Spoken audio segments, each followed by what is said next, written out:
Welcome to Muslim Apologetics Australia. Recently, the ABC has released a paper showing the average income needed to afford a house in each capital city in Australia. So, a person would require to earn $189,962 in one household per year in order to afford paying for their own home. So this is how disgusting it has become to own your own property in Australia. And if you look at Sydney is like 293,000. So this is why they require minimum at least 2 family members to work in Melbourne, and you need 3 family members to work in Sydney to be able to afford a home, to be able to afford to live in your own home.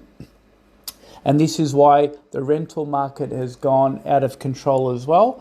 And of course, the Islamophobes, or those who are on the right, or those who are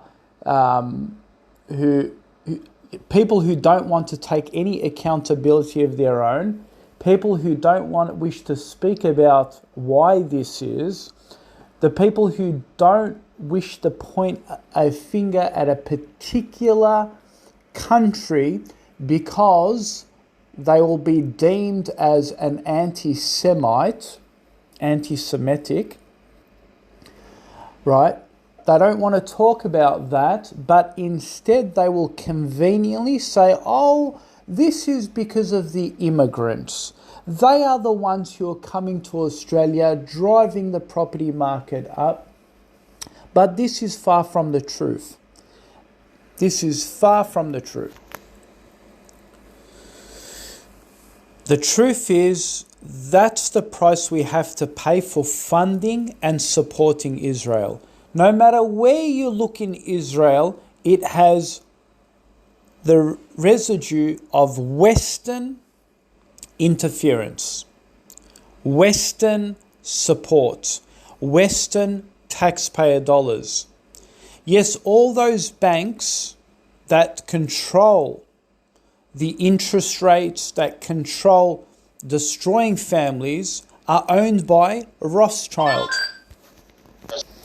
They own the central banks. They take all the interest to build Israel. In fact, majority of our politicians don't even hide their support for Israel. And of course, in order to keep the wool over your eyes, they will keep you busy in blaming immigrants in order to keep you distracted from how they are stealing the money and funneling it out of Australia and out of America and out of Britain and out of France.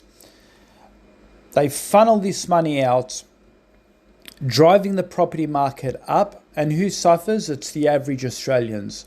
So the Jews are winning on 2 fronts. Number one, they are winning by building Israel from your hard-earned money. Number 2, they are creating hatred for immigrants. And when you create hatred for immigrants, it means that you're keeping them at bay, and you're not allowing the immigrants to run the country and to push these Zionist politicians out. And so what is happening is these Zionist politicians are staying in government, and it's not a lie that these Zionists own many of these banks and big corporations. And in order to shut down criticism, they will label you an anti-Semitic if you actually discuss these matters. They are very clever. They have worked it all out and have planned this assault from centuries ago. If you are still confused or skeptical and don't think what I'm saying is true, go look at, for example, at the United States politicians. And of course, even here with the Australian politicians, in their maiden speech or if they have a political debate, the 2 final running political leaders where they exchange in a heated debate. They will actually discuss what they have for offer for the people. In every single scenario, these politicians will bring up Israel. They'll either say they will defend Israel, or they will say they'll fund Israel. And it will end with a standing ovation. It's because that's their common goal. It doesn't matter how many differences these political parties have, they always have a common goal, and that is to unite to defend Israel. Is that a coincidence? Because don't forget, the white guys haven't stopped invading with this colonial invasion mentality. No, Israel itself is an extension of colonial invasion into the Middle East.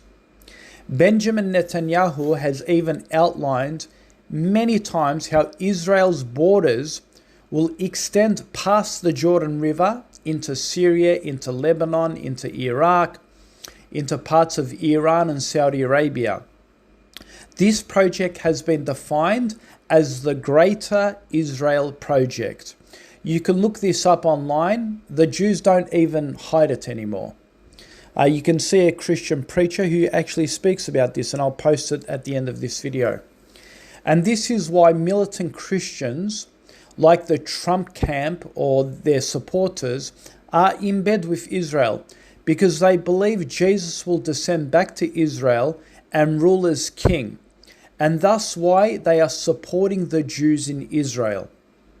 So in order for this to happen, they need you to work, both the husband and the wife, tirelessly every day, like slaves, like blood, so these people, these couples, can support the bloodthirsty, greedy empire of the West, and make you pretend that they are fighting for your freedom, and make you pretend that they're fighting terrorism, just like they did in Iraq. They did the same thing in Iraq. Oh, we need to get rid of the boogeyman, while they were stealing the oil and natural resources from the northern part of Iraq. And of course, they did this with Syria, with Bashar al-Assad. And Trump wasn't even shy to say this. He came out and said, we're there for the oil, until the Turks kicked them out.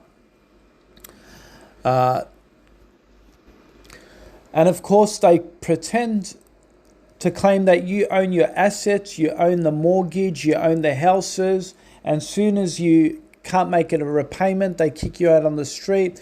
Many families are being split up. Divorce rate is going through the roof. Unhappiness is going through the roof in the West. People are working 12 to 14 hour minimum jobs, and people are getting tired. They're depending on retirement. They're depending on turning 75 years old to retire and have some sort of a happy peace and a happy ending. And people don't have enough money to make ends meet. And this is the cost that they're paying to defend Israel, because it's not cheap to defend Israel. And the reason why Israel is going to try and conquer all these other countries is you can't have a sustainable empire if you're not going to conquer Iraq and take its natural resources, if you're not going to conquer Iran. And that's exactly what we're seeing in Gaza. These people talk about, our objective is to have a two-state solution. Don't believe in this lie. There is no such thing as a two-state solution. The two-state solution, if it happened, it would have happened by now, if they could do it. But they're intentionally not doing it, because if you had a two-state solution, then Israel cannot extend its borders. And we know their objective is to extend their borders. And how do we know this? We can see exactly their behavior in Gaza. We can see that they're not only just trying to take out Hamas, they're actually going there and planting their flags, their Israeli flags. They're basically they're going to mow the grass. They're going to take care of the place. And then they're going to say, oh, Hamas, yes, we're going to give the land to the Palestinian people, but again, it's not going to be given to the Palestinian people. They're going to put Israeli governments within the Palestinian area, and they're going to let the Jews, the Jewish governments, control the people. And they're going to do this, and they're going to try and justify it to say that if we do not do this, then Hamas is going to come back into power.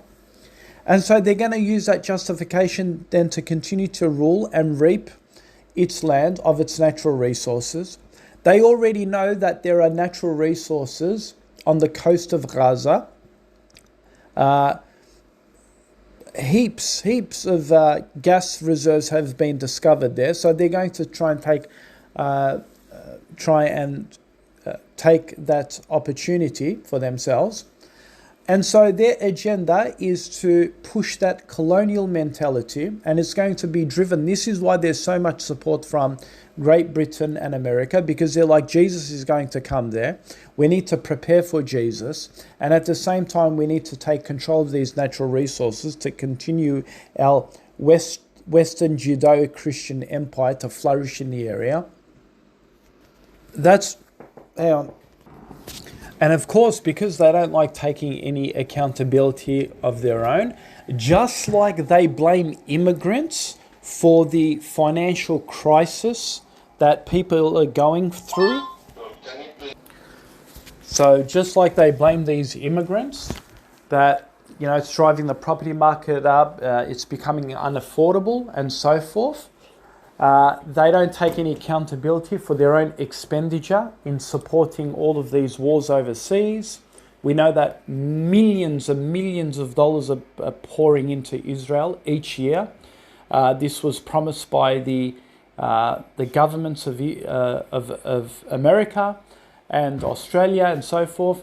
And so because they don't take any accountability, they'll blame the immigrants. It's because of the immigrants the prices are going up. Right, and just like they don't take any accountability and blame the immigrants, they're going to do the same thing with the two-state solution. They're going to say, oh no, we wanted a two-state solution. We wanted this to happen, but Hamas does not want two-state solution. Hamas wants to rule all of Israel. Hamas wants to be the leader and want it all for themselves, right? So they'll again, because they don't like taking accountability, because they want to put the wool over your eyes, and they don't want to tell you what their true intention and motive is. It's they who do not want to fix the Australian economy because they need to fund Israel. It's they who don't want a two-state solution because it's they who want to continue to push their borders and conquer and continue to reap the natural resources of the neighboring Middle Eastern countries. That is their motive, because they are the liars, mischief makers, and their wish is to conquer and create as much havoc and bloodshed as possible. And that's why they're just killing indiscriminately. They don't care about the Palestinian people. They don't care about those children. They don't care about, wiping almost, how many children have they killed now? What's it gone up to? 17,000 children now? So they don't care about that. They don't want that generation to come back. They want to continue to conquer. And this is the same mentality that they did to the indigenous people in Australia. The same mentality they did to the Native Americans, right? Their aim was to wipe it out as much as they can so they can conquer it.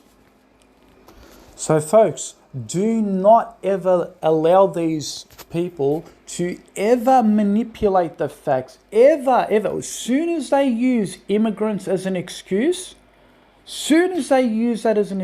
know that they are hiding something. They are hiding the truth from the people. And that is this. This is what they do not. They hate accountability. They do not want any accountability of their own. Any accountability. So why is things going bad? Oh, it's the immigrants, right? This is their way of shifting the blame, and they're very, very good at this. Oh, why is Hamas? Why